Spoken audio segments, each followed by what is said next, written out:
Hello, everyone, and welcome back. Today, we have a very special episode of the podcast for you. A little over a month ago, we hosted a live streaming panel on the intersection of somatics and spirituality with luminary figures and respected teachers Sally Kempton, Judith Blackstone, Ray Johnson, Tara Judelle, and Scott Lyons. We talked about what it means to embody consciousness, discussed the obstacles to healing and expansion in our culture today, as well as the various maps that each of these teachers use to facilitate the process of healing and somatic attunement. I'd like to share the audio from this panel with you today as our 96th episode of the Chitheads podcast. A little disclaimer, I was having some Wi-Fi difficulties during the panel, so there are times that I cut out and some of the original questions have been shortened to edit out the audio disturbances. But that aside, I am sure that you will find the things these teachers have to say inspiring and educational. I hope you enjoy it. Also, I should mention that this panel was held as a way to help promote an upcoming immersion in Berkeley, California, the Embodied Consciousness Immersion, which is taking place in October 2019. You can find out more information about that event at embodiedflow.com. Many of these teachers are also on faculty of our upcoming 300-hour training in mind-body therapy, which you can also find out more about on our website at embodiedphilosophy.com. All right, so let's turn it over to this recording of the Embodied Consciousness panel, Somatics and Spirituality, Maps of Healing and Transformation. So hello, everyone, and welcome. On behalf of Embodied Flow and Embodied Philosophy, I'd like to welcome you to this live panel discussion with faculty members from the upcoming Embodied Consciousness Immersion taking place in Berkeley, California in October. Today, we're going to be discussing somatics and spirituality, maps of healing and transformation. I am joined by Judith Blackstone, Ray Johnson, Sally Kempton, Scott Lyons, and Tara Judelle. I'm Jacob Kyle. I'm the director of Embodied Philosophy, and I'm your moderator for today's conversation. The first speaker I'd like to introduce you to is Judith Blackstone. Judith developed the realization process, a method of embodying psychological and relational healing and non-dual spiritual awakening. She teaches the realization process throughout the United States and online in workshops and teacher certification trainings. She was a psychotherapist in private practice for 35 years, and before that, she was a dancer with an NYC modern dance company. She is the author of Trauma and the Unbound Body, The Healing Power of Fundamental Consciousness, Belonging Here, The Enlightenment Process, The Intimate Life, The Subtle Self, and The Empathic Ground. There's also a 6-CD audio series available with Judith on the realization process, which is available from Sounds True. Ray Johnson, our second speaker of the panel, is a somatic psychotherapist, social worker, and registered somatic movement therapist who currently chairs the somatic studies specialization in the depth psychology doctoral program at Pacifica Graduate Institute. The author of several books, including Elemental Movement, A Somatic Approach to Movement Education, Knowing in Our Bones, Exploring the Embodied Knowledge of Somatic Educators, and Embodied Social Justice. Ray teaches and trains internationally on embodied microaggressions, somatic research methods, and the poetic body. Sally Kempton is a master of meditation, yoga philosophy, and practical tantric philosophy. Her retreats and workshops are known for creating breakthroughs, born of her ability to help people turn sublime truth into lived and life-shifting experience. Sally spent 20 years as a Swami in a Vedic order and has been studying and teaching spiritual wisdom for 40 years. She is the author of Awakening Shakti, The Transformative Power of the Goddesses of Yoga, and Meditation for the Love of It, a seminal book on basic meditation practice, and writes the popular yoga journal column, Wisdom. Scott Lyons is dedicated to teaching embodiment as a way of exploring human development, healing, and transformation. Scott is the co-creator of Embodied Flow, a school of yoga and therapy, and developer of somatic stress release, processes of restoring our biological adaptation system. Scott teaches internationally as well as works in private practice, integrating his background as a clinical psychologist, osteopath, and movement therapist. Scott is incredibly grateful for the faculty of the Embodied Consciousness Immersion for making a long-standing dream come true, which is bringing so many incredible explorers of healing and transformation together in a co-created journey. So Scott, if that wasn't clear, is the organizer of the Embodied Consciousness Immersion, that event that we'll speak a little bit more about later in the panel. Tara Judelle is a world-renowned yoga facilitator moved by bringing humans into their innate sense of freedom and purpose. After 30 years experimenting in all forms of movement, Tara co-created the School of Embodied Flow in 2014 to bring her current passions into a movement of yoga. From a background in literature, film writing, directing, and dance, Tara brings students on a journey of discovery of their numinous self through laughter, meditation, embodiment, movement, and inquiry. So hello to all of our panelists. Thanks so much for showing up today and having this conversation. So our conversation today stems from the broader conversation of embodied consciousness, which, as I've mentioned, is the title of the upcoming immersion that you'll all be participating in October. Scott, in a conversation that we had before this panel, reminded me of the term. So Jivatman is that kernel of expansive wholeness that lives in us as us. Or oftentimes we often interpret it as a soul, or you could think of it as the individuated expression of Brahman or the absolute consciousness. And we're here in a certain sense to explore the many maps available to that we may use as tools in the surface of activating or actualizing this already existing wholeness and experiencing it in a fully embodied way. But what's very interesting about all of you is that you have very different maps of approaching this shared understanding of consciousness. So I wanted to start just with the very simple question of what consciousness is to you, and what does it mean to embody it? Judith, do you want to answer that question first? Yeah, very simple question. What is consciousness? And what does it mean to embody it? Consciousness, of course, is many different things and can be talked about in many different ways, but the consciousness that I and the other panelists seem to be interested in here is the ground, what we can call the ground level of consciousness in the realization process, which is the method I teach. I call it fundamental consciousness. And it's a ground level of consciousness in that we don't, it's not consciousness of something, and we don't envision it or create it in any way. It's revealed as we enter into the deep internal space of our body. And because of that, because it's revealed rather than created, at least that's the experience, because it's revealed rather than created, it feels authentic. It feels like who we actually are, which is, of course, a wonderful, wonderful feeling and a very healing feeling. Now, to embody it, it simply does pervade the internal space of the body when we are able to uncover it. And I know we each have our own, the panelists here, we each have our own method of doing that. The realization process has a sequence of practices for doing just that, for uncovering that very ground, fundamental consciousness. When we do that, we experience it pervading our whole body. And at the same time, we experience it pervading our environment. Because it pervades our body, feels like the basis of our individual being. And because it pervades our body and environment, it feels like the basis of our oneness with everything else. Ray, what would you add to that from your perspective? What is consciousness and what does it mean to embody?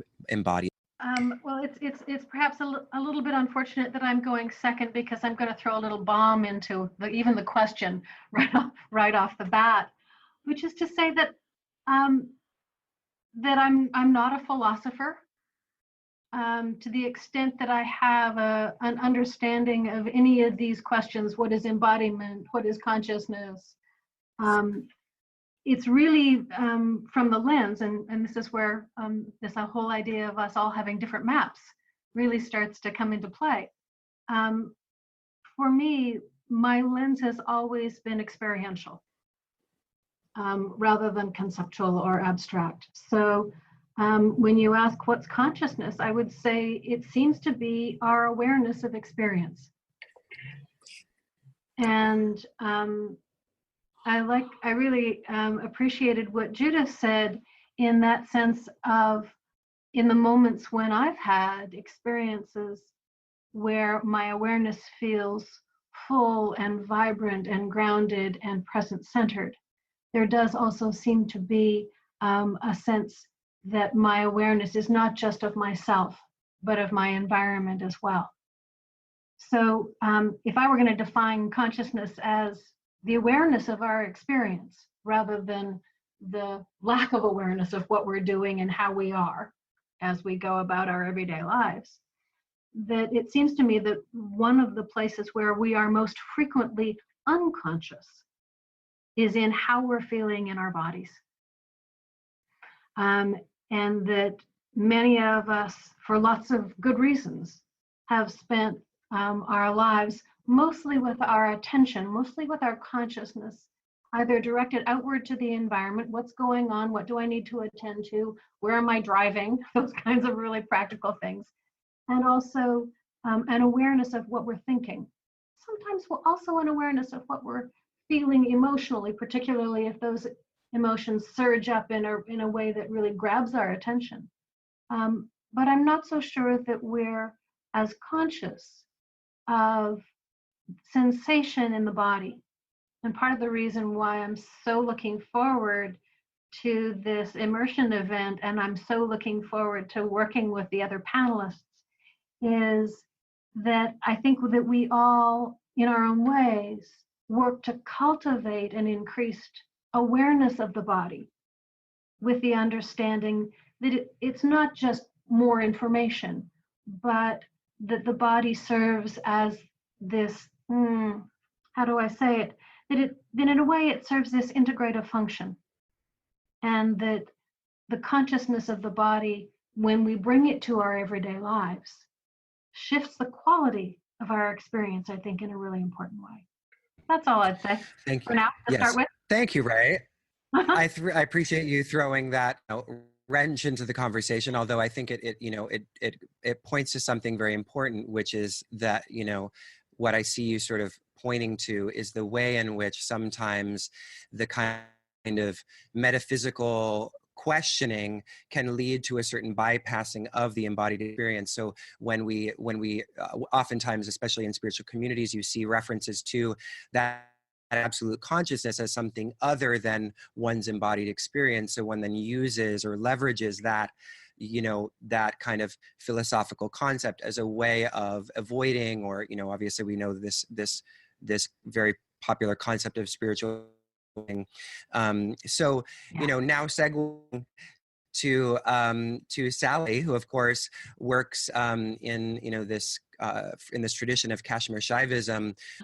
So let me speak for abstract philosophy here for a moment. So the position of the non-dual traditions, including Kashmir Shaivism, Vedanta, and I would say to a large extent, well, I won't speak for Buddhism, but it is that consciousness is the source, the basis of the universe. So the basic metaphor for consciousness as it's defined in the Eastern non-dual traditions is that it is this vast, endless, infinite, beyond all concepts ocean of intelligence, which also pulsates with power, and that everything that we experience, including the body, is imbued with that quality, which is also makes it an open door to realizations to the ultimate prize, as it's described in the Eastern traditions, of realization of your real nature. So the tantric vision of this, which has been really the heart of my self-discovery and what I teach, is the understanding that because this source consciousness is everywhere, there are pathways to it in every single particle of the universe, which certainly includes the physical body. And obviously we're going to talk more about that, but also includes what the tradition calls the subtle body, that is the energy body that both permeates and extends beyond the physical body. So I just want to say, I spent many years doing hardcore spiritual bypassing. So I want to acknowledge what Jacob said as a reality. I also, what I've also come to realize as I've worked more with, with embodying consciousness in the physical body, which has I definitely think is hugely significant, and I would say very modern, postmodern development in spiritual life, is that many people these days believe that if you're meditating in the subtle body, that you're somehow disembodied or doing a spiritual bypass. And my own experience, which I'd like to speak to, later, is that consciousness, the ability to experience not only your physical body, but your subtle body, your causal body, and the body of pure consciousness beyond it, is worth exploring for everyone. And that while the physical body is a profound target or field for embodiment, so is the subtle body. So I just want to announce that I'm probably going to be standing for subtle body practice rather in this company, since there's so much expertise in meditation on the unconsciousness in the physical body. So thank you all. Thank you, Sally. I know that I speak for everyone. I think we appreciate that you stand for the subtle body, because you do it very beautifully. So next, Scott. Sure. I would say for me, consciousness is a constantly evolving query. And maybe in this moment, consciousness is our primordial essence, our fundamental building blocks and of the cosmos, of us, of everything that is. And embodiment is the process of tasting the flavors, of experiencing that fundamental essence. And I would say, to say more about embodiment, it is the place or the intersection point where being, awareness, and experience merge. Embodiment can also be a very abstract word. So I think I might add a little bit of a concrete example that I personally like to give. And this is one I often share in teachings and trainings, which is just the concept of love. And, when we were children and read it in books or saw it in movies, where it stayed as sort of something outside of us, this concept.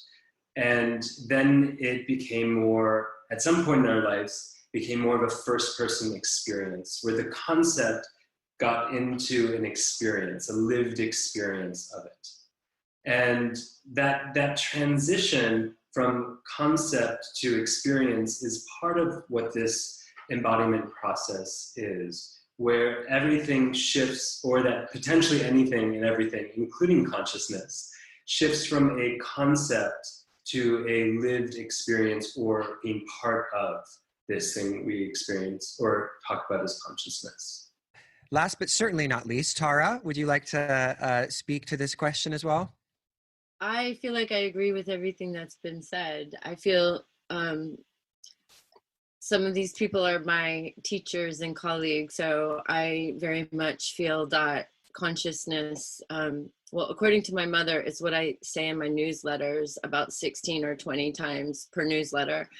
But other than that, I think it's what we refer to as the unified field, that also coming from the same tradition as Sally is my teacher, we might call Shiva consciousness or isness. But I think when awareness becomes aware of itself, that to me feels like what we mean by consciousness, this awareness that's able to reflect on its being aware.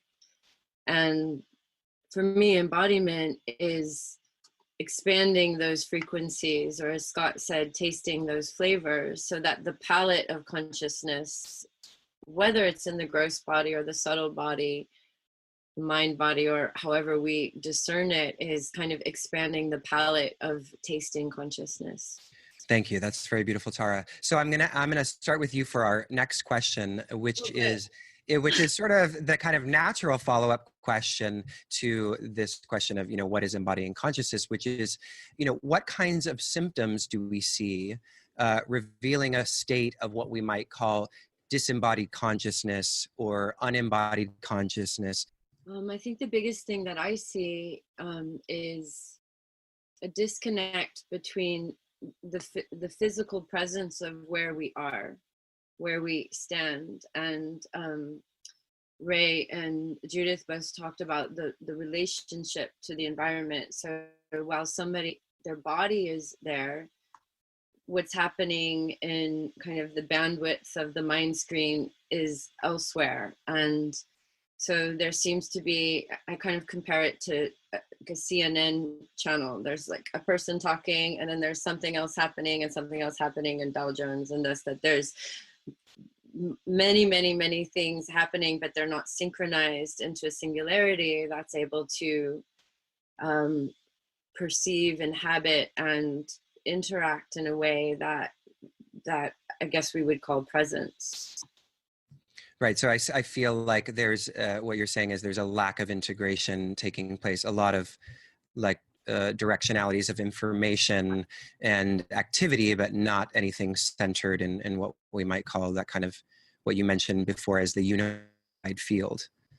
Yeah, and beautiful. The way I experience it in, let's say, in the yoga classroom, I refer to what looks like transparency, that there's sort of a clarity when somebody is present and embodied that feels like the doorway to seeing and presence. It creates a magnification of sensation as well as a feeling of clarity. And when there's a disembodied sense, it feels more like a harder barrier from the outside to my way of seeing. Is sort of a way that I experience it as a conductor of space. That one feels more transparent and the other one feels a little more jagged or staticky. So Scott, what do we see in terms of stress? I know you've developed this somatic stress release practice, and so I'm wondering what you think in terms of the symptom of stress as being an indicator of this, for lack of a better term, disembodied consciousness. Well, I think I might answer it a slightly different way, and that is if we're looking at consciousness as this unified tapestry, woven tapestry. And when we start to look at maybe what is an opposite of that, or what would it be when it's not there? And we could call that disembodiment, disconnection, fracture from the whole. And one of the words we can use and substitute for that is isolation or separateness. And right now, I mean, the World Health Organization just came out with some really powerful information that essentially said that their number one concern right now for 2020 is the amount of people who are going to be experiencing anxiety and depression as a root cause of isolation and separateness. And so, one of the things we look at in other social sciences is that isolation is the number one reason for violence. So a sense of separateness or isolation is the number one reason for people being able to enact violence. And in violence, we might be talking about microaggressions, we might be talking about a violence to oneself in the form of self-talk that's really hateful, or a desensitization. We could look at it through the lens of interpersonal violence between one person and another, or inter-environmental, intercultural violence, or even a isolation or separateness, that shows up in a spirituality, which is a bifurcation between myself and the cosmos, or something more than just me. And so, isolation and separateness is quite is quite, I don't want to say dangerous, but is quite significant to pay attention to. And that we can look at sort of the antidote of isolation as the weaving or the reconnecting back of our essential nature to each other, to oneself, to the environment, to culture, and to our sense of us and beyond. Thank you, Scott. That's a really great answer. And I'm really happy that you made the connection between isolation and violence, because I think that's a really important point. And so now I want to move to Sally and ask about, this concept of isolation, in terms of the non-dual spiritual traditions, what is happening that is kind of fostering that isolation? And then if you want to talk about any other symptoms that came up for you. Okay, so I'm just going to take this back to my experience and the experience of most of my students, and I think most humans, is that part of the price we pay for being centered in our mental body, for being centered in our, in the endlessly repetitive mental loops that most of us live in these days, is not only a feeling of isolation, but the experience of getting trapped in our thought loops. And my experience with embodying consciousness, that is, with, which can be as simple as just getting mindful of the breath, the mindfulness technique, which has been the way of tuning into sensation, tuning into learning how to recognize that your thoughts may be untrue, stupid, and trapping you in a loop. All of these capacities come from our ability to bring consciousness and attention to actual concrete experience, whether it's the felt sense of our emotions or the fact that our mind is spinning. So, this is, in that great cliche of modernism, getting out of your thought stream is really the first step to get free of isolation, and connecting to the anchor of the body in whatever way you can is, for most of us, the first step towards getting some sanity and some feeling of connection, not only to our own body, but through that miracle of consciousness, when we connect, when we actually recognize and are willing to be present with ourselves, we are then able to be present with the physical environment and also other people.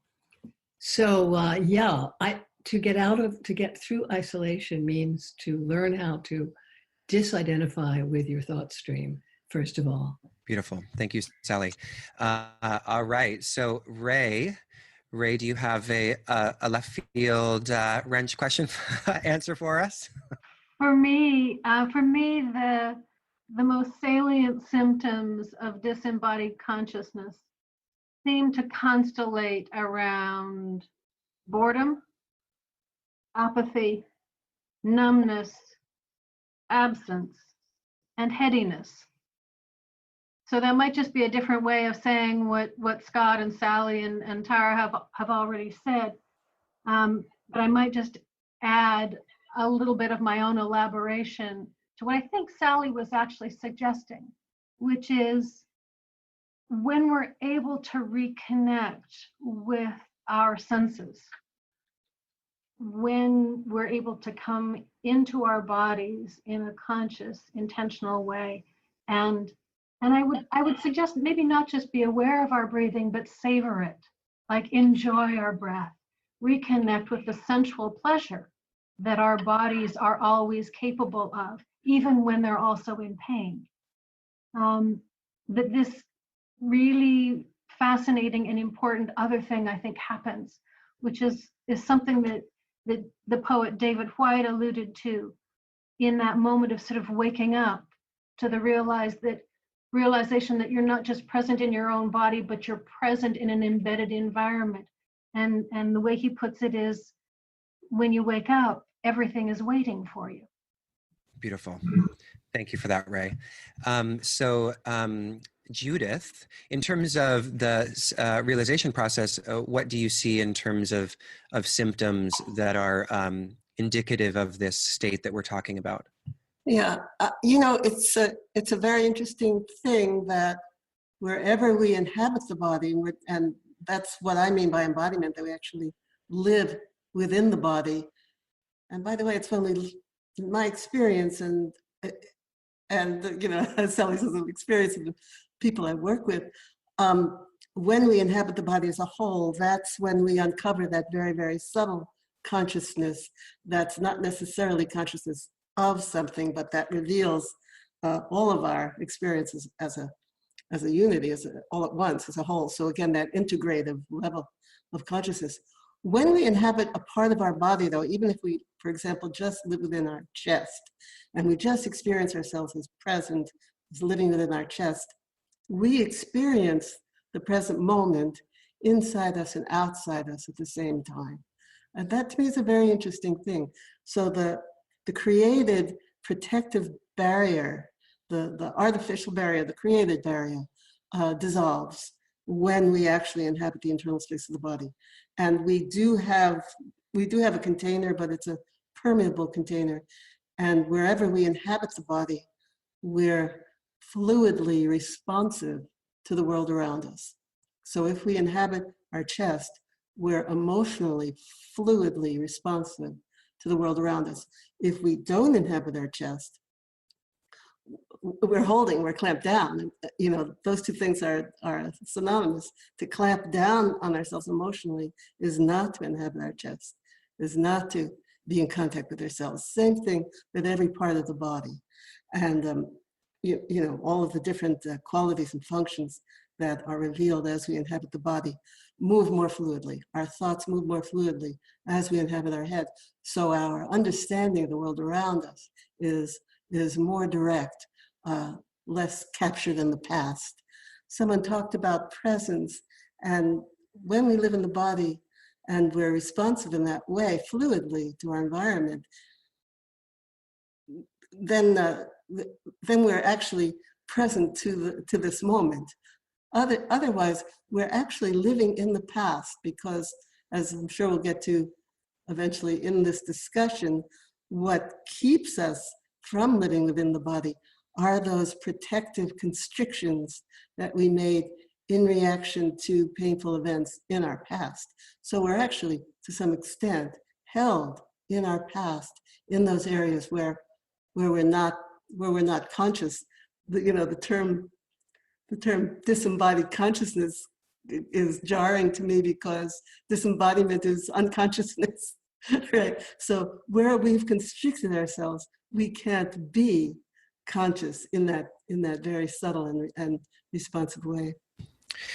Thank you, Judith. So in the interest of time, I'm going to fuse two of our questions here. Hopefully I'll do it in an effective way. So, obviously this term somatics is in the title of our panel for today. Somatics and spirituality is the title of the chosen title. And what interests me, of course, about the word soma is that we find it in both the Western and the Eastern traditions, right? In the East, we see soma as the flowing nectar, absolute, the elixir of life that's espoused in the Vedas. And in the West, we see soma in ancient Greek as a term for the body. So it's, clearly a beautiful word that transcends this, East-West divide, which is problematic in its own right, and highlights the topic of embodied consciousness in its, capacity to exist across cultural contexts. So I think it's a really beautiful word to use. And so I want to use it as a way of segueing into a question of your own maps for healing, because our subtitle to this panel, of course, is Maps for Healing and Transformation. You all have a slightly different approach to that question of the map.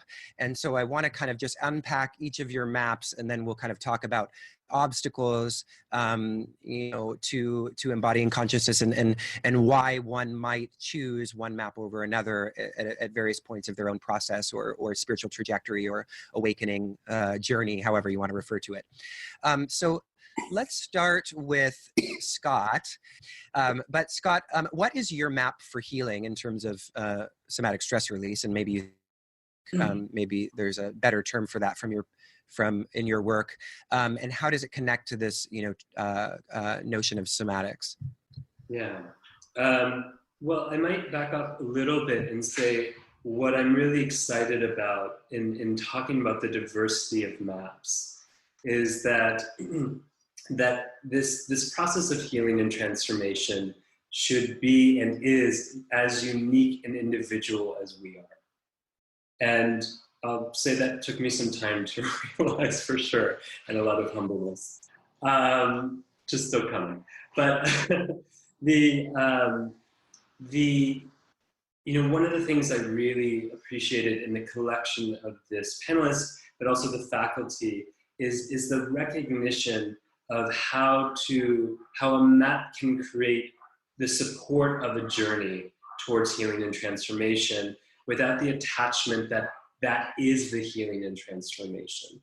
And that the map is really a directionality without being the terrain of this growing, evolving, enlivening experience that is, for me, what it is healing, which is the remembrance of our interwovenness, our connectivity. And so my personal map is evolving at the moment, but and I'm really interested in looking at through the particular lenses of where these places of connection can be enlivened and enhanced, and also where they're a bit fractured or split apart. And I sort of named those lenses before by saying like the individual or the interpersonal, the interpersonal, the intercultural or intersocial or interrelational, interenvironmental, and then the interspiritual. And sort of looking at within these lenses of where is there already a sense of connectivity, of feeling that integration, and where is it just out of reach, and what are the obstructions or things challenging the direct experience of that connectivity, where it is that we experience, what Tara and I refer to as this embodied sense of flow, this where we are living in the flow, for lack of a better word, but living in the experience of interconnectivity through perhaps all of these lenses. And then if we zoom out, just the global sense of interconnectivity. Excellent, beautiful. So since you did mention Tara, let's move on to Tara and ask the question, this question of, and I understand, for you, there's integration of a lot of these different perspectives. So in the context of practice, how does this show up for you? Well, my entry point to somatics, I started through the world of yoga, and particularly I would say that my world of yoga was very asana based for the first 10 years or so, and it changed drastically in meeting Sally and getting a very deep meditation practice and really getting into the tantric map. What excited me about meeting the world of somatics and through the avenue of body-mind centering, and where Scott and I met when Bonnie Bainbridge Cohen, who will be in the Berkeley conference, was meeting the felt sense of my body in a much deeper, resonant way, opened up that tantric map in a way that bridged everything that I was looking for. So while I think I had a two-dimensional sketch of embodiment, it kind of became technicolor from the world of really inhabiting the felt sense. And meeting Scott brought in other landscapes of psychology and other technology. So I think what we're working from in Embodied Flow is bringing together these ideas and creating a matrix that can kind of go from this multiplicity into more simplicity. But I have to also say, like in my own life, one of my teachers, John Hansen, that I met in a course with Sally Kempton, introduced me to the work of Judith Blackstone. And at a time when I was really had all of this material, it kind of got really simplified in reading Judith's Enlightenment Process book. So there is a map, and then there's also, I think, a much simpler approach that Judith brings to the table.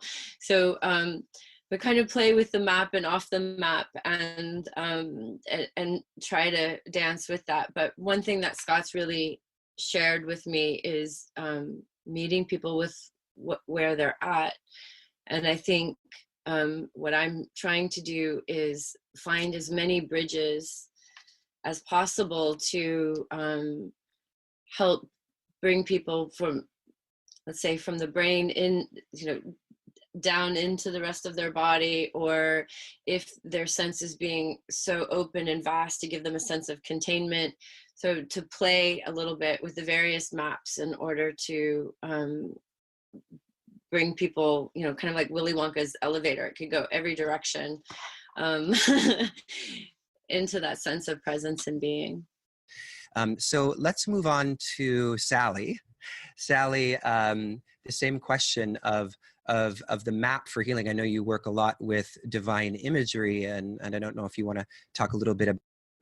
I do work with divine imagery, but the thing I wanted to say is that I work with whatever works.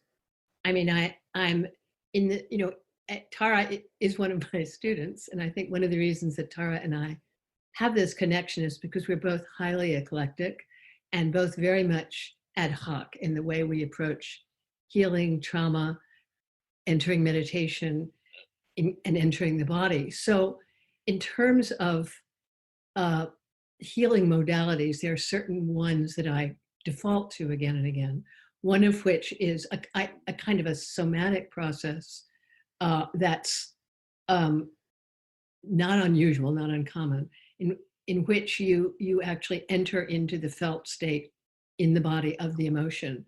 And in my experience has been, as I think with others of you, that that when you are able to really plunge into an area of tension or an area of emotional distress, to feel it in the physical body and then create some space around it, to create, to connect to consciousness itself, to connect to awareness itself, which I usually do through imagining space, that by allowing the energy of the stuckness or the trauma or the numbness or the anger or whatever to interact with the space, that the dense energy will start to dissolve into subtler energy. And so as a quick fix healing practice, that is the main one I work with. And recently, if we want to talk about divine images, I have actually been working with an embodiment process that involves doing something very similar to what Judith teaches in the realization process, which is tuning into the felt sense of the three centers, the belly center, the heart center, and the head center, which are the three main spiritual centers, as well as being, of course, in charge of all sorts of biological processes. And then reimagining the inside of my body as goddess, as light, as a very light, subtle substance, which seems to infuse consciousness in, like a more, I just call it divine experience into my viscera. And I've been finding that to be quite a powerful process. And I want to say that I believe you actually have to have a very strong feeling of connection to your own viscera, to your own physicality for that process to show you what it can show you.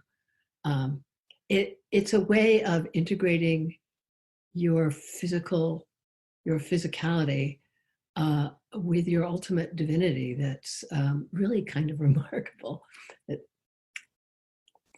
I'll just say I've been working with this probably for about a year. I've just started teaching it, so I'm still exploring what it actually means to try to integrate experimental phase. Exactly, your physicality with your your utter non-physicality. Excellent. Thank you, Sally. So, Judith, the map of the realization process, if it's appropriate to call it that, what are the features of that particular map, and how does it help us to encounter this this somatic experience?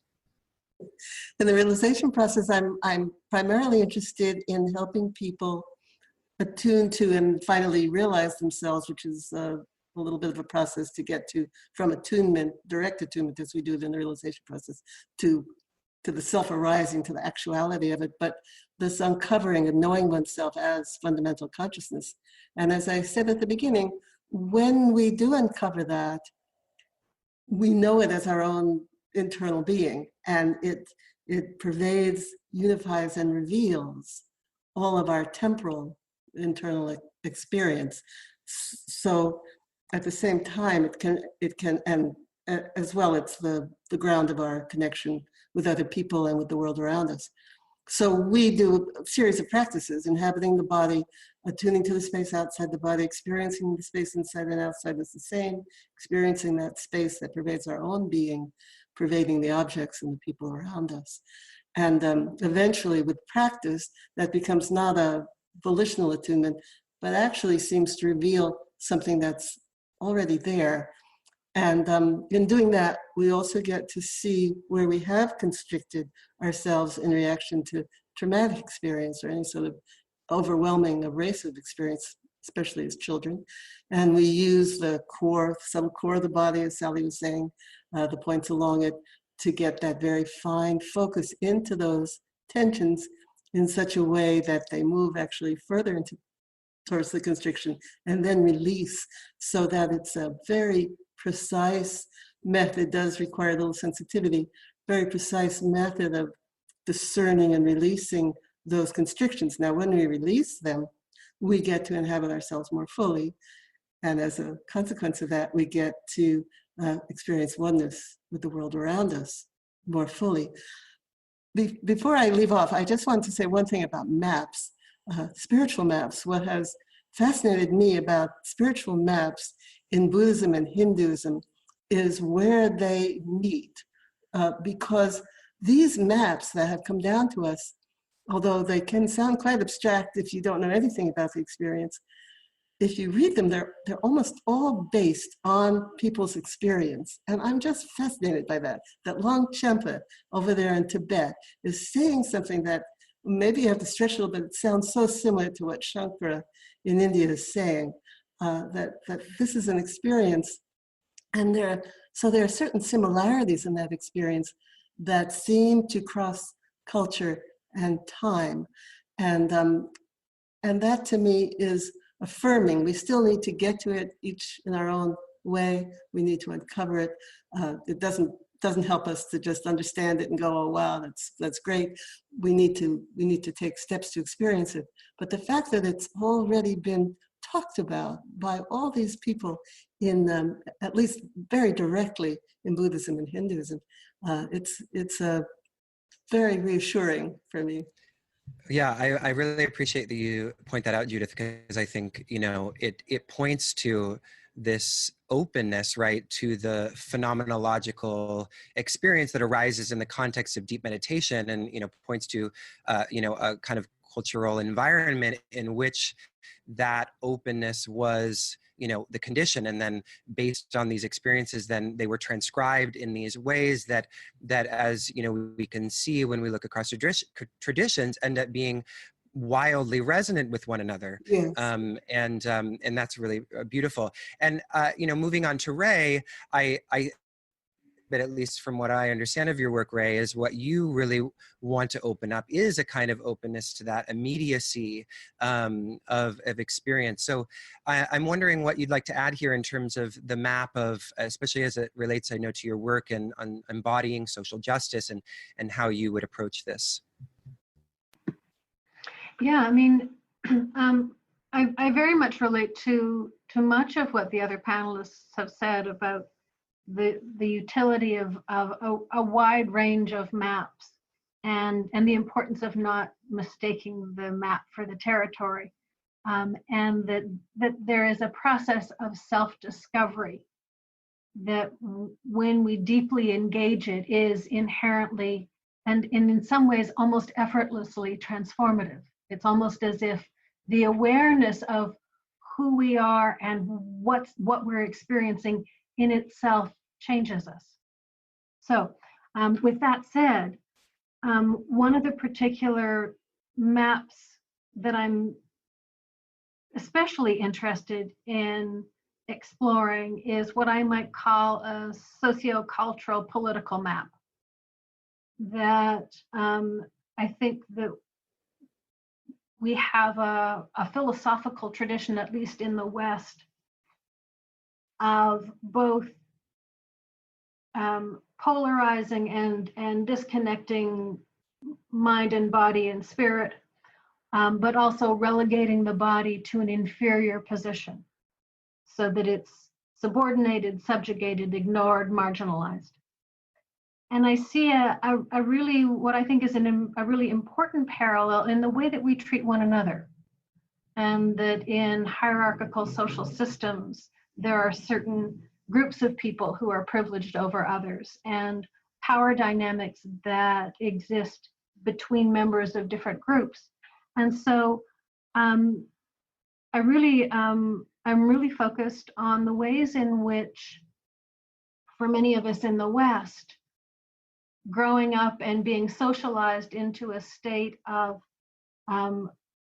disembodiment or lack of awareness of our felt experience actually allows the perpetuation of particular social systems to continue to occur.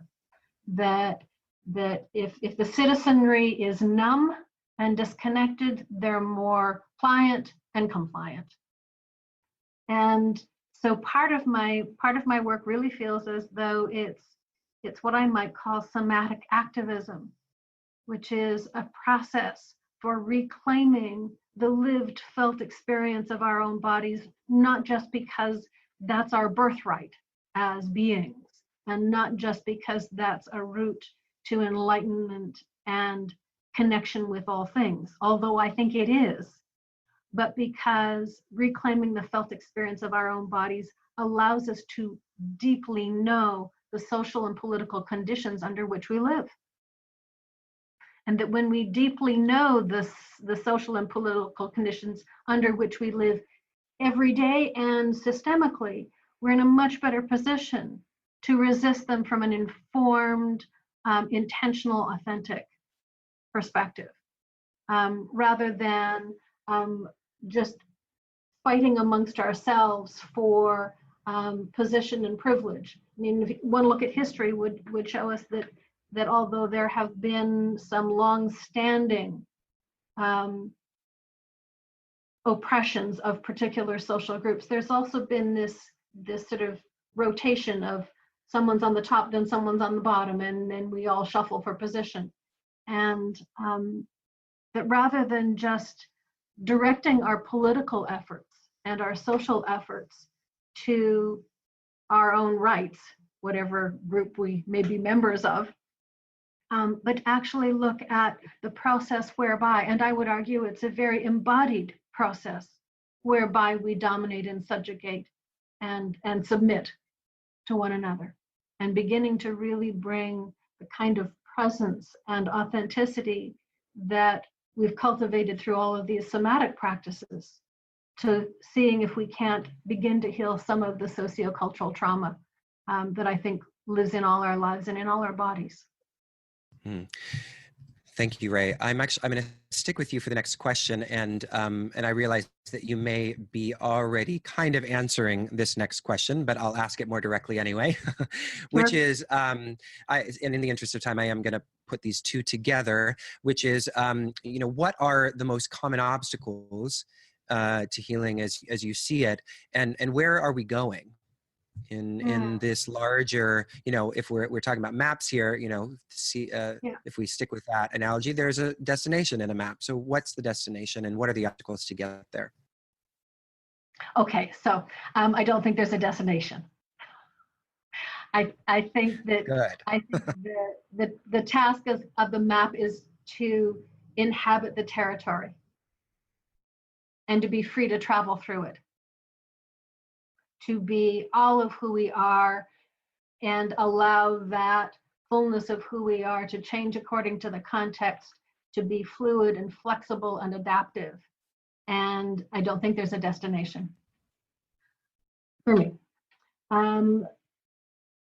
It seems to me that although there are lots of different obstacles, the one I encounter the most frequently is fear. And I think there are lots of ways of working with the body as a resource, as a way to experience ourselves in a more grounded and centered way that I think can be a lovely antidote to fear. And when we're not as scared, I think there are lots of possibilities that open up in terms of what we can do and what we're willing to do and what we're willing to try. And if we are territories that are in the process of being explored, it seems to me to be a real regret to be afraid to really journey as deeply and as long and as fully as we want to. Thank you, Ray. So, Sally, question to you as well. So this sort of two-part question, which is, what are the common obstacles to healing as you see it, or awakening, and where are we headed, or what's the goal in this healing and transformation process? So, of course, I agree that there is no destination other than the unfolding process of awakening to what we are, to who we are, to who others are, to what the world is. In terms of obstacles, I would say I want to come back to a question that has shown up on the Q&A and also in the chat, as to what is felt sense, which is a word that we're all using, and someone asked what it is. And I actually think that the inability to contact your capacity for feeling your own sensory experience is a huge obstacle that fortunately we can overcome through practice. So many of the people, and I think all of you have that experience, who I work with, when I ask them to feel into the heart, or when I ask them to feel into the hara, or to feel the tension in their shoulder and consciously release it, they can't feel it. They can think it, they can visualize it, they can imagine it, but to actually uncover your ability to sensorily experience your own body is something that we are generally not taught, even if we're athletes or yogis. So there's a very step-by-step process for discovering this. And the other big obstacle that I see is an identification with the superficial aspects of the body. That is the way you look, your ideas about your own health, your concepts about not just body image, but about your own possibilities, I believe is the biggest obstacle that most of us have. We have a concept about ourselves, which of course has everything to do with our family history and our social conditioning, but also with the way we're wired, with that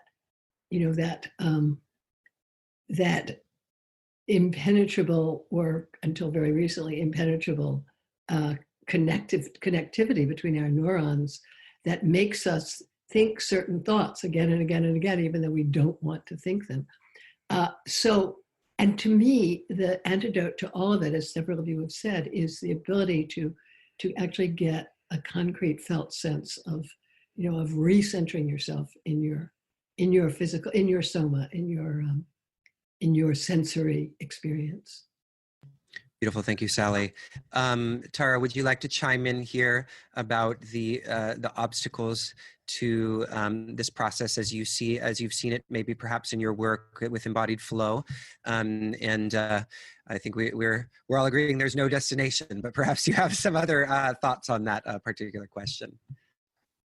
Our hope with embodied flow and the evolution of that conversation is, along the lines of what has been said. I mean, I wish that everyone can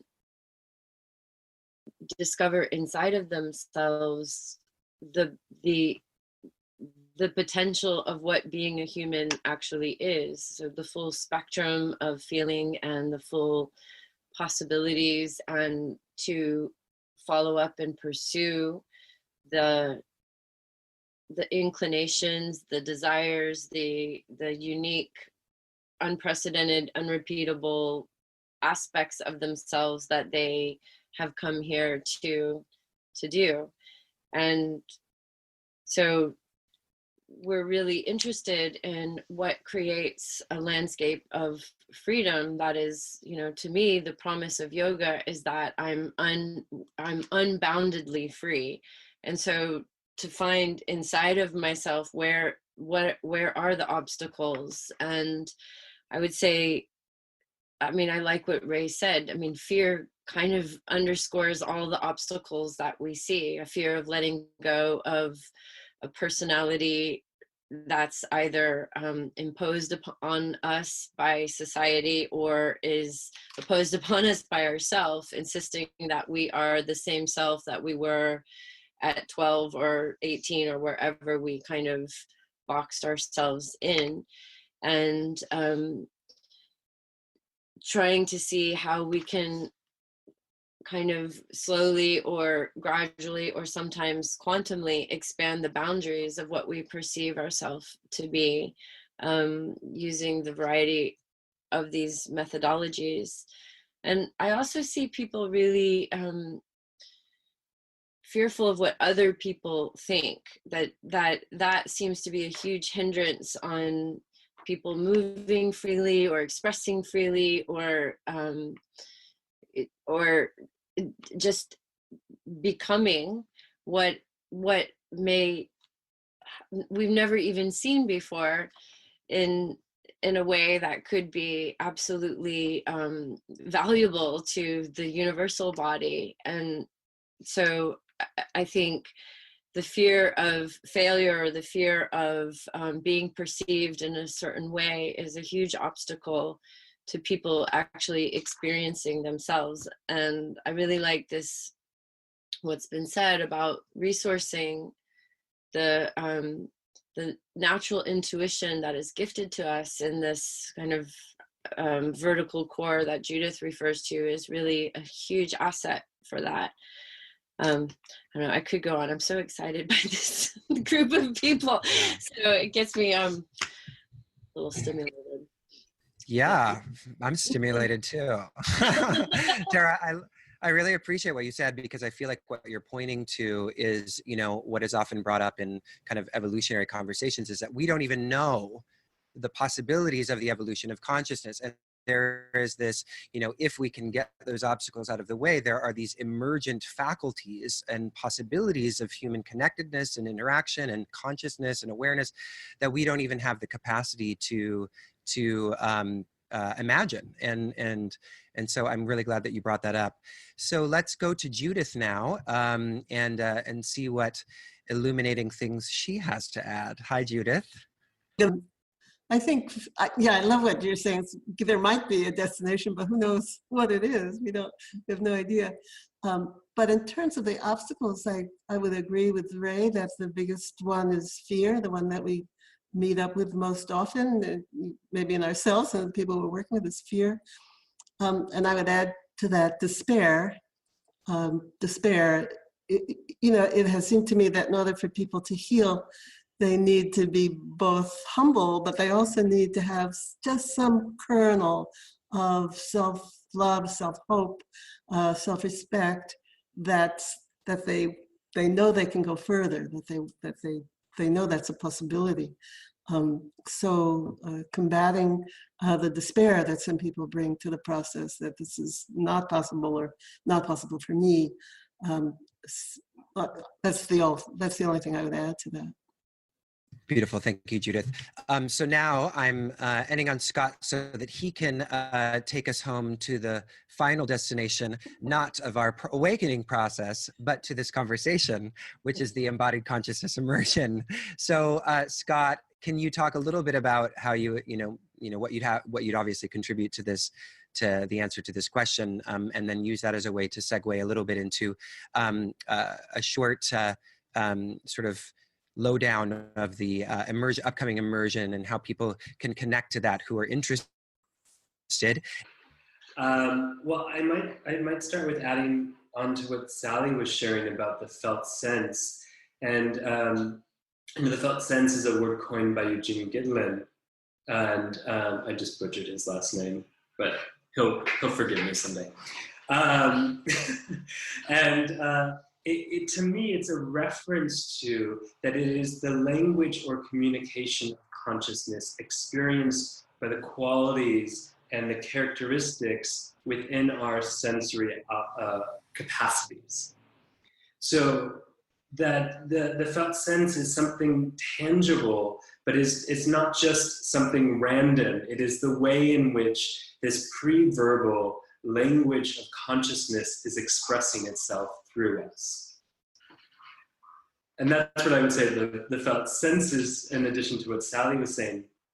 And when we talk about obstacles, to me, in the spirit of Ray, I'm going to throw a little wrench, which I love her so much for, always doing, which is I don't think obstacles are specific. I think they're circumstantial.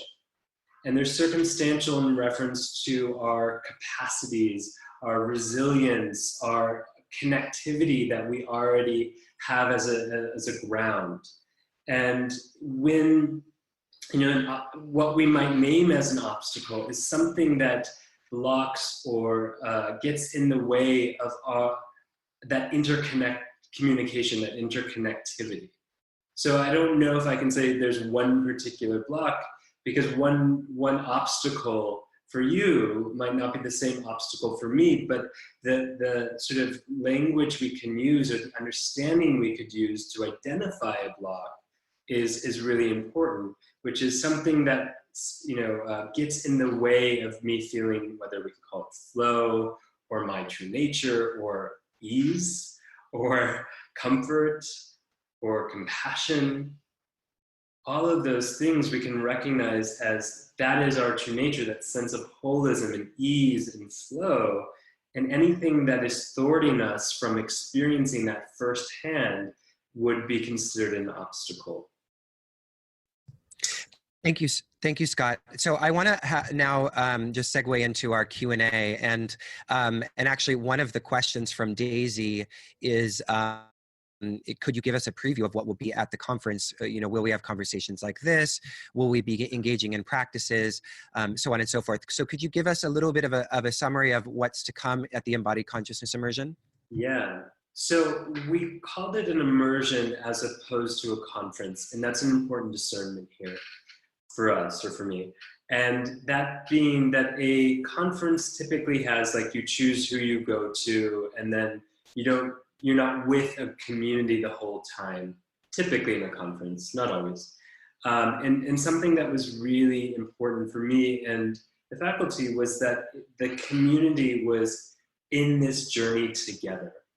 And so what we did, which is extremely unique in my experience, was we co-created a curriculum of what it is, using all of these different maps to create a week-long journey. And one of the beautiful things of having Tara Judelle in there, especially in the morning sections, is that she will be offering the first hour and a half of the day is an integration process of just an opportunity to experience these maps. And then through the day, we'll each be presenting various aspects of the lenses that I talked about earlier, or these practices into the deepening of ourselves, ourselves in relation to others, ourselves in relationship to cultural, social, political entities, and into spirituality, and to recognize firsthand where these obstacles and obstructions emerge, and how to support the process of recognizing that they're part of our journey and transmuting that energy into this process of finding more flow, or this embodied consciousness, or our true nature. So that's the basic journey that's co-created by the faculty for each of you. And there also will be 2 panels in the middle of the week and at the very end, hosted by your lovely host here, Jacob Kyle, who will be engaging in this type of conversation for about an hour and a half, but the rest is deeply experiential. It is a deep experiential process. And at the end of the day, which I love, which is unique too, is that all the faculty of that day comes back and offers an integration time with all the participants. And then at the end of the immersion is a party with CC White, who, if you've never heard her play, is the embodied voice of embodied consciousness. I'm glad you mentioned the party, Scott. I was waiting to hear word of the party when that was happening. There you were. It's all about the party for you, Jacob Kyle. And then several other faculty that weren't able to join us today is Bonnie Bainbridge-Cohn, of the creator of Body Mind Centering, Dr. Michael Beckwith, Reverend Angel Kyoto Williams, and then CC White, who I also mentioned, who will also be bringing their brilliant inspirational maps and deep passions into this co-created journey. One of them is from Karen, which I feel like touches a little bit on Ray.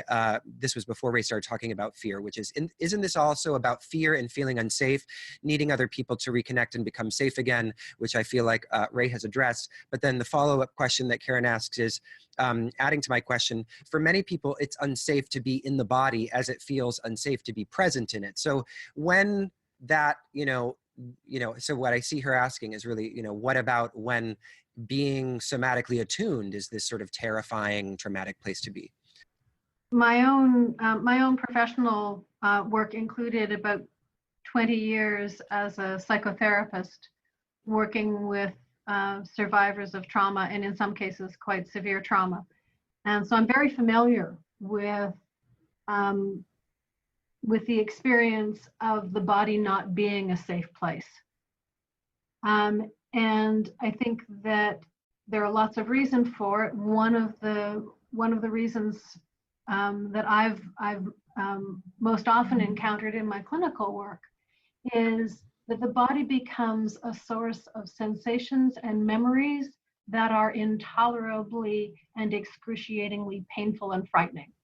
So the safest way to survive experiences that cause the body to be this source of pain and fear is to disconnect. So I think the first thing that's important to say about what happens when people are afraid to experience their bodies is to recognize that the reason why they're not experiencing their bodies is probably because they've engaged a very functional survival strategy, and to give them kudos for that, rather than to see it as a failing or a weakness or a problem. Really, I think it's really critical to depathologize anyone who's coming from a place of, I kind of feel like I don't know how to feel my body, but I'm really, quite honestly, not sure I want to. But to spend as much time with that question as is needed, so that instead of, for example, as a somatic psychotherapist, instead of saying, oh, the body's a good place, and encouraging clients to jump in the deep end, instead finding strategies for very slowly teaching them how to swim. And first it's just sit at the edge of the pool and dunk your toes in. Maybe for some people it's just like, just look at the pool. Like we're not even gonna get wet today. We're just gonna, like, what's the pool? And spend as much time unpacking what the root sources of the fear are, and really respecting them, rather than just saying, oh, this is something that needs to be overcome, just, go do it and I'll help you. I think that too much too soon and insufficiently supported is likely to be re-traumatizing rather than healing and helpful. So I would say that. And I think that there are lots of ways to slowly, Peter Levine, who developed a somatic trauma model called somatic experiencing, uses a term called titration. It comes from chemistry, which is you very slowly drop something in in a way that doesn't cause a chemical reaction, whereas if you dumped it in quickly, it would cause this sort of explosion. So I think titration, adding small pieces, and really respecting the reasons why the body may in fact not be a comfortable or safe place. It's where I always start. And Ray and I have actually talked about how we weave in that process of it almost, we talked about like a celebration of disembodiment, that we have that capacity, and to depathologize it is a really important process of any potential embodiment process. That to normalize, we have that capacity, and something in you was strong enough to actually make that choice, or for it to be chosen. And that is important to recognize, that too can be a strength if we frame it in that direction, which may make it even more possible to choose that and choose this. And so that we regain our agency, which is our capacity to recognize we have choice at all, the ability to see what choices we have, and the capacity to actualize the choice. Thank you, Scott. So I'm going to add lump two questions together that I see, and actually Sally has done a really nice job addressing one of these already. So Terry asked to please define felt sense, and then Andrew asked a question about saying, I notice in work with my clients a disconnect from felt sense being a great barrier for them in being able to feel the benefits of mindfulness and meditation. What are some ways to help move those barriers, so to speak, without stepping out of scope of practice as a massage therapist? So maybe kind of building on what Sally's already off. If anybody wants to add, or if Sally wants to add, or anybody else. I just wanted to say, just quickly going back to the last question, that one really important thing is that no somatic technique should bypass dialogue, right? Should bypass the communication between the therapist and the client, and the rapport, right? The relationship. So this is just that, it's a supplement in my work. Almost never a place where we start. That understanding and rapport needs to be set up. And just to give one little technique, for helping with the people embody themselves, helping to access the felt sense, is just to put a hand on either side of an ankle, for example, if the person is touchable, doesn't mind being touched, put a hand on either side of an ankle and say, feel that you are between my hands, right? And you can even feel when they come in. And I usually do ankle, wrist, just as the least kind of intrusive place to start with that. But if they have that sense of boundary, we know that babies get that sense of boundary if they're well held, right? And we can offer the same thing to people who have difficulty accessing the internal space of the body, the soma, by giving them that boundary of our hands. I want to just read names. I just realized I forgot to name Dr. Teresa Silo, who's also a faculty member who's not here today, who really brings in a piece of what Judith was sharing as well, which is embodiment in our developmental process. So she'll be weaving that in quite significantly in the immersion as well. Okay, so this might be a Judith question as well. Mia from Stockholm, hey Mia, says Judith was talking about historic contractions that served a protective purpose but that now keep us in the past. I would love to hear the panelists elaborate on maps that can guide us through trauma contractions to the present moment.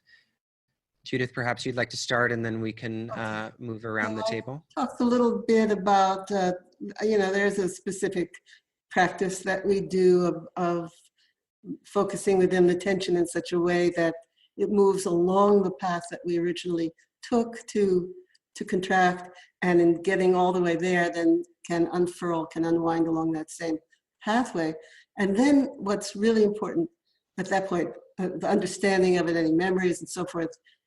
Sometimes we can even align ourselves with the age or different ages that we were when we first moved into that contraction. And then we can let go of ourselves just as easily as volitionally letting go of a fist, because we get to the part of our mind that created that contraction. But the most important thing, part of that is to inhabit the body afterwards when there's been some release, so that we then claim that little bit of new territory that we may have gained with the release, so that we're not letting go into nothingness, into a void, but we're letting go into this already attuned to grounded being. I can add to that from a physiology perspective. And that being, when we're engaging with a stimulus that can be considered overloading, overwhelming, we'll have a deeper contraction of readiness to respond through our muscles. Not just our muscles, but we'll say for right now, our muscles, to engage towards or away from the stimulus. That, let's say that engagement never gets to actualize. That engagement stays in a contracted form, which is what Judith is also offering. And it also contracts, or we could say compresses, even the nerve innervation or the sensory apparatuses, which creates essentially a desensitization in that area. So when part of, and then it becomes a bit of a loop that we can't really necessarily process something that's here unless we can feel it, and there's already history of desensitization.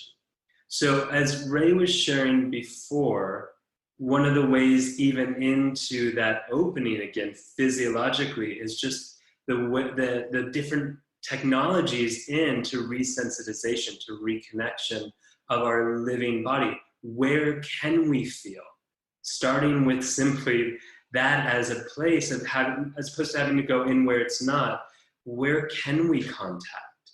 And where can we grow that contact into places where otherwise contact is vague or out of reach for momentarily, until we can open that sort of dimensionally ourself back up and allow that that energy that wanted to originally be mobilized to eventually mobilize, and which Judith was also saying, then make space for even more inhabitants. Thank you, Scott. So I'd like to move on to the next question, unless anybody has any thoughts to add. And I'm going to hand this one to Sally. This is from Colleen, and she asks, what is the role, relationship, or importance of a teacher to, quote unquote, a map and consciousness being revealed? I think we know that the most efficient way to learn a practice is by being in dialogue with somebody who's an expert at it. So I would say that the teacher is hugely important. That said, for much of this information is now available essentially on YouTube and on the internet. So once we have the intention to do this kind of inner work, we can usually find support without actually physically engaging with another human being. So yes, teacher's crucial, and teacher does not have to be embodied or like actually in front of you to make a difference. Thank you, Sally. Does anyone else want to talk about the role of the teacher? I know this is probably one that has a lot of differing perspectives. What I might add in terms of the role of the teacher is I think that in particular the research in nonverbal communication really supports this idea that we are tracking one another on a bodily level really strongly and really well. We don't always come to useful conclusions about what the nonverbal interactions between us mean. So there can be misunderstandings in that communication flow.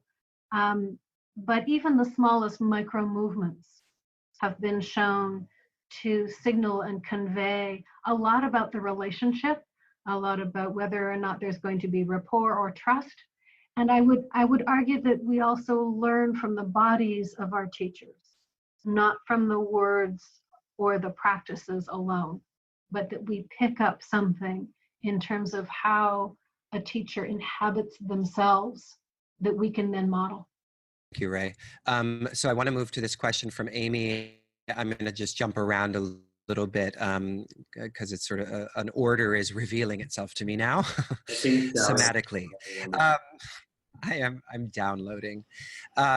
So Amy asked, which I feel like the question is, what about nature? Really is what I would boil this question down to, because, you know, as it sort of, you know, it occurs to me that we're talking a lot about, you know, attuning to our somatic map, and an argument could be made that there's sort of an introversive process that disconnects us from our environment. So Amy says, why do I feel comforted and at peace when I see a visual like the horizon line in nature, where the ocean or land meet the sky? Why is the night sky in Joshua Tree, for example, so healing? So this kind of larger version of the role of nature in this healing and transformation process. Maybe just, I know that Sally and Tara wanted to share, but I'll share maybe one of my favorite quotes from Sir John Woodrow, which is, what is here is there, and what is not here is nowhere. And so there's ways in which touching into the purity of nature touches and resonates into the purity of us. Nice. And Tara, would you like to talk about the role of nature in this process from your perspective? Sure, and then I want to pitch it back to Sally, who had her hand up the old-fashioned way. Well, two things I can say, which will actually combine the questions about the role of nature. I think it's a pretty common experience that some of us can feel that sense of continuity and belonging, and a return to what we've now been referring to as a felt sense when swimming in the sea or when in Joshua Tree, and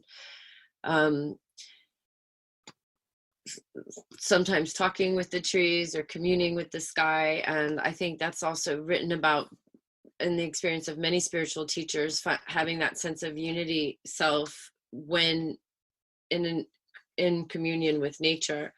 And I had this experience actually on a journey with Sally, where we were in Joshua Tree and spent some hours in a solo experience in and amongst the rocks with a particular mantra that was you know, an I am that mantra, and having that sense of feeling the dissipation of the separateness between myself and the sky and the rocks, and as a doorway in.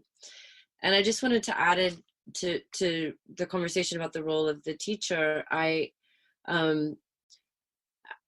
feel like, for me, having been shown the maps by several of the people who are on this panel, especially Sally, that it's like having somebody walk ahead of you with a flashlight and show you the path, so that you can kind of stumble around a bit in the dark. But when people have traveled this journey before and have a flashlight to guide the way, it not only illuminates the path, but it also, from their own embodying of the experience, gives you, as Ray was saying, a living example of what the map might offer. So I personally am so grateful for the teachers that go before and journey and experience themselves, so that they can share that. All right.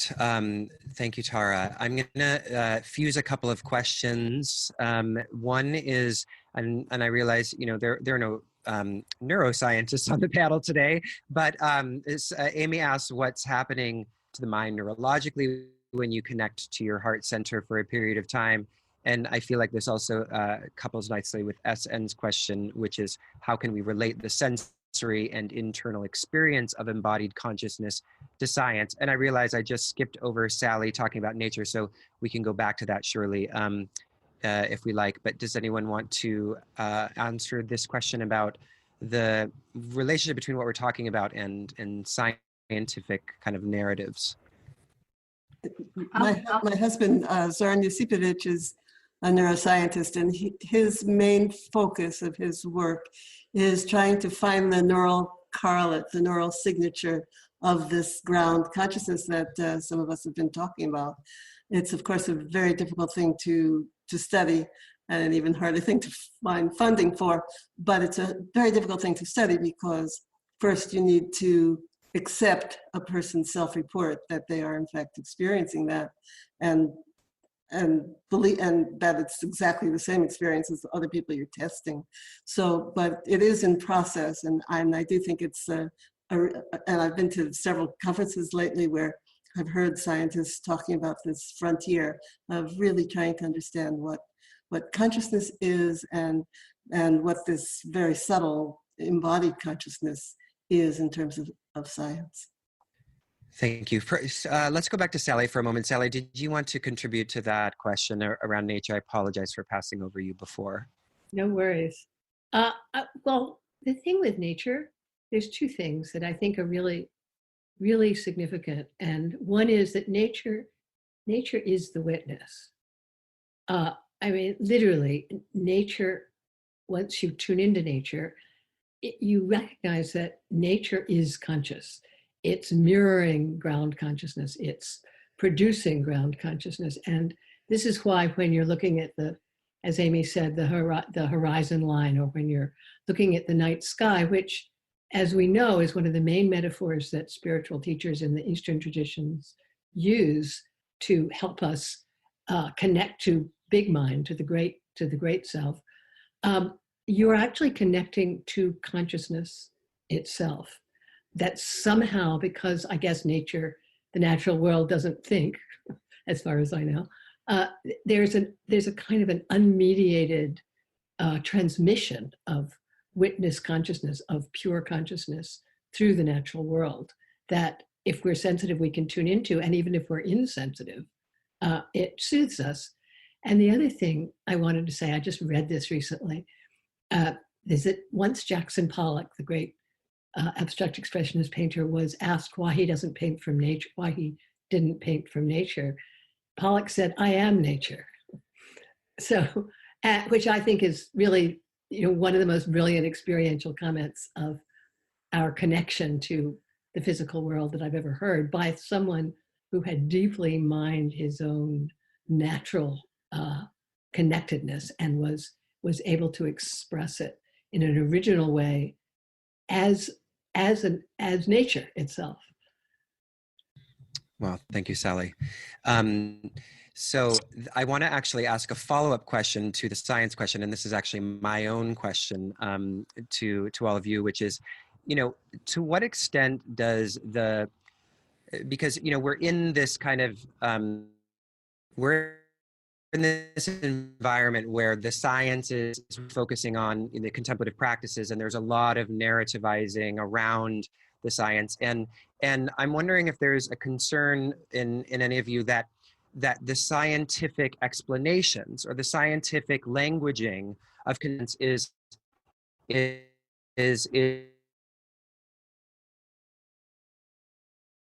being advising from the perspective of contemplative practice sometimes deflect us away from our embodied experience? Since I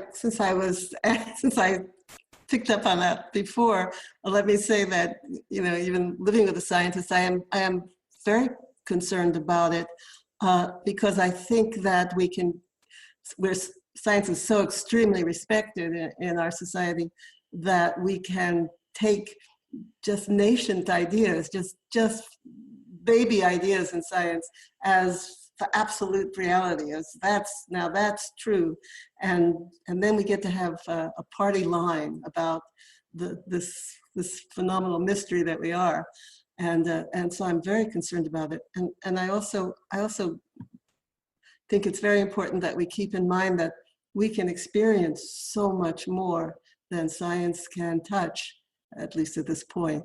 That it's very important that we trust our experience primarily over any sort of study that we read. Yeah, I mean, I think Sally and Tara can speak to this more than I can, but the technology of experiencing ourselves predates any technology to measure that by thousands of years. And I think that's so important to remember. And well, I feel like I could likely answer the question on the neuroscience.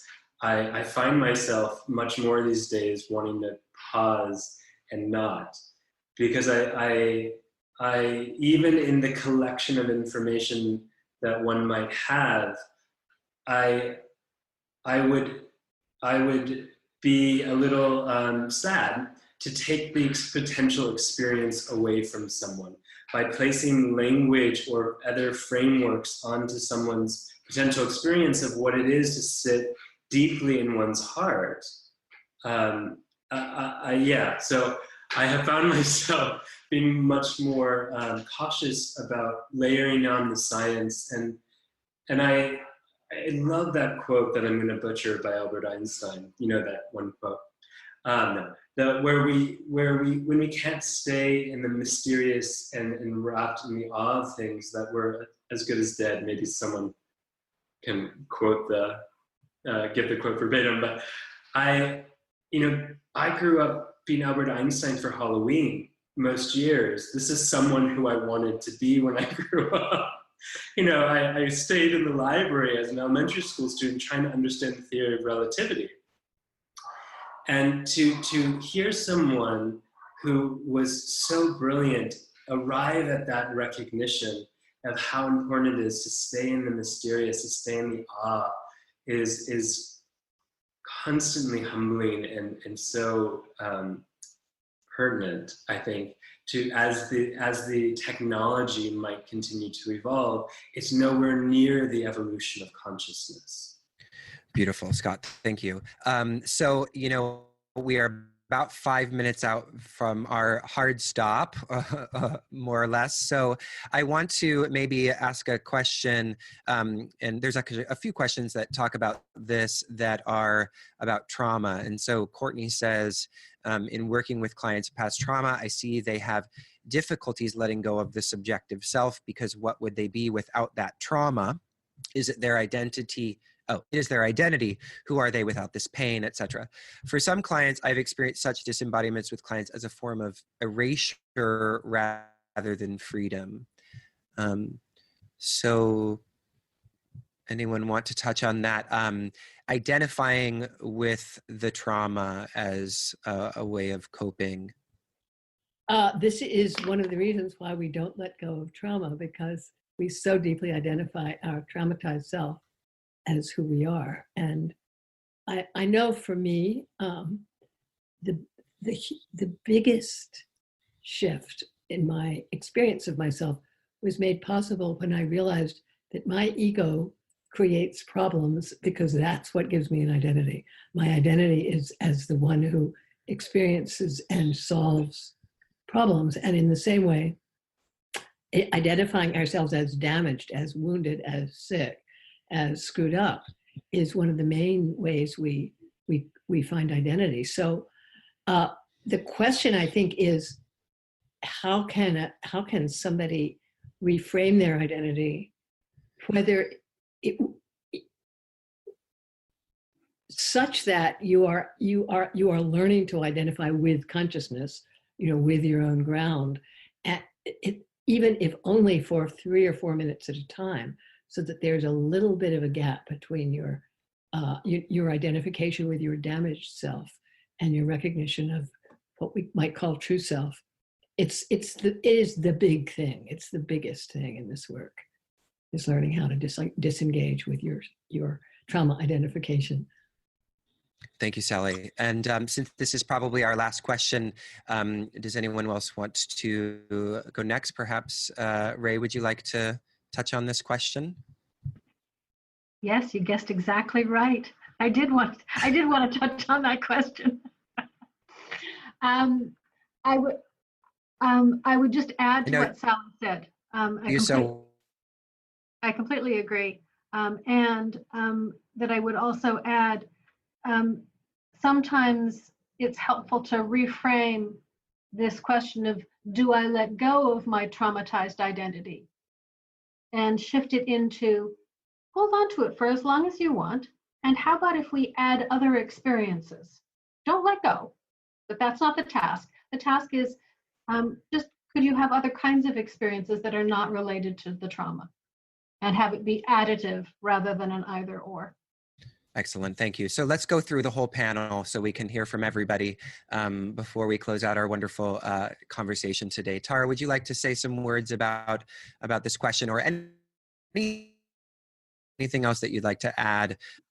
I'm so humbled in the presence of all of these people, and it's really an honor to be in this group and to be part of this panel, and really the immersion that's coming up. Thank you so much for having us.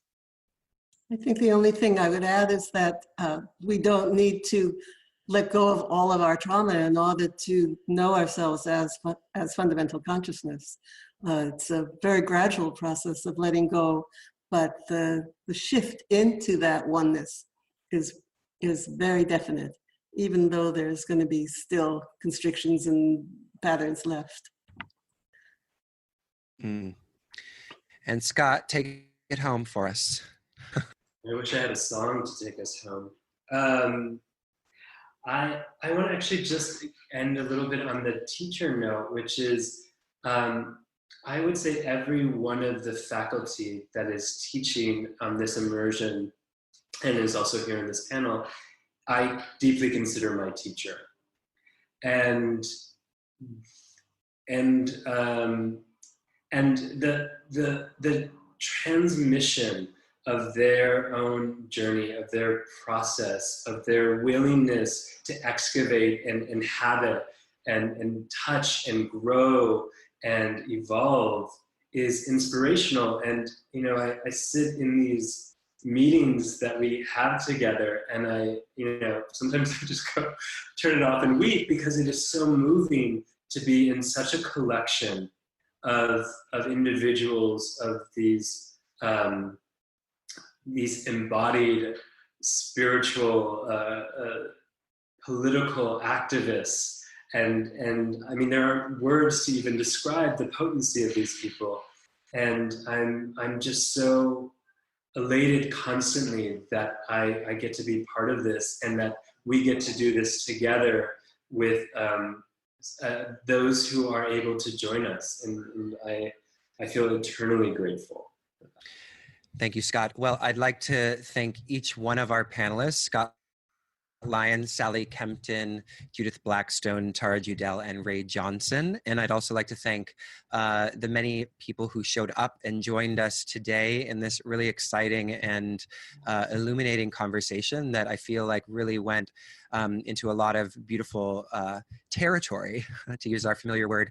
And so if you're watching this and you feel like you missed a part of the conversation, or you want to listen to it again, you will have access to this recording by midday tomorrow, and you'll receive an email in your inbox. So thank you all so much. Thank you to our panelists, and have a wonderful rest of your day.